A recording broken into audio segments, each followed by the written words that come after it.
breaststroke, Ethan right here in lane 2. I'll play the entire 100 breaststroke race straight through, and then I'll go back and point out a few things I noticed during the race.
Okay, final time of 155 by 50. Your first 50 was a 55, and your second 50 was 1 minute even, so 100.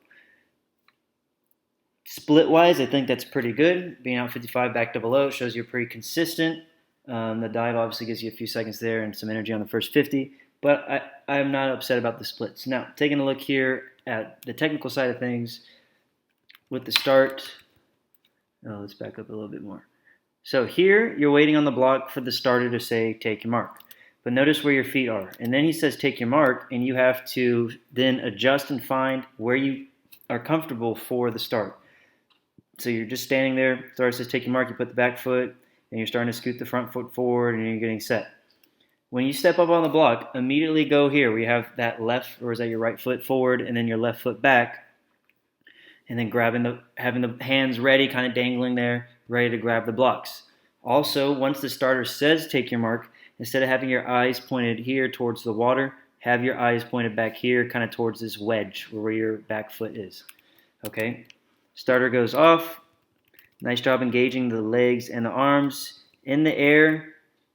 I think you jumped further on this one than you did maybe in the previous video I did, the freestyle race.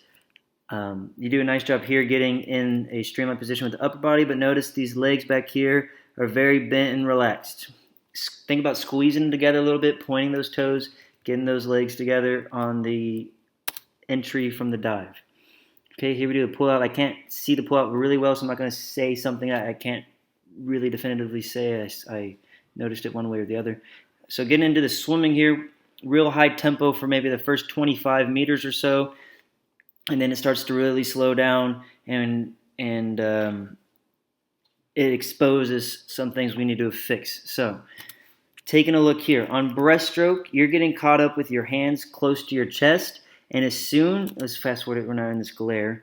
As soon as your arms get up front here, you immediately start to take the next stroke. So notice here, as soon as they get forward, you're taking the next stroke. Now, instead, what you want to do is as soon as your hands get by your chest, you're shooting them forward into the streamline position up here.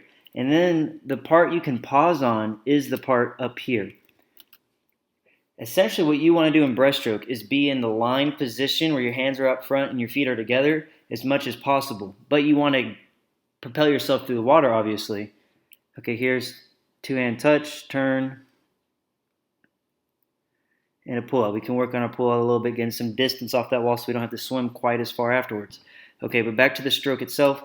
So notice here, again, this is the line position I'm talking about right here. We want to be here as much as possible. That's the part where we're really going to be gliding through the water. But instead here, as soon as your arms got there, you started to pull the next stroke already. And now here's your breath. So start to reverse the mindset of, we don't want to pause here. We want to pause here, okay, with the hands up front there. At the same time, we need to start to take the eyes and get comfortable angling them downwards towards the water. When you're breathing, you're not going to be looking straight down at the water. You're going to be looking forward a little bit. That's fine. But we have to kind of maintain this position where our eyes are angled towards the water, and then we can get in a nice tight line with the head down whenever you're fully extended right here. Because at the end of each stroke, what you want to do is you want to be on top of the water. Right now, you see how at the end of the stroke, I can't even see you really. You're all the way underwater. If you took your hand and you waved it around in the air, it'd be a lot easier and a lot quicker to move around than if you stuck your hand underwater and try to move your whole arm underwater, right? So that's that air resistance versus water resistance. If we can stay on the surface of the water, be high up in the water, it's less resistance for you to go through under the water. Right here, that's a lot of resistance to fight through each time.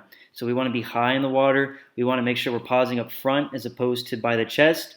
And we got to fix the head position, all right? Nice job.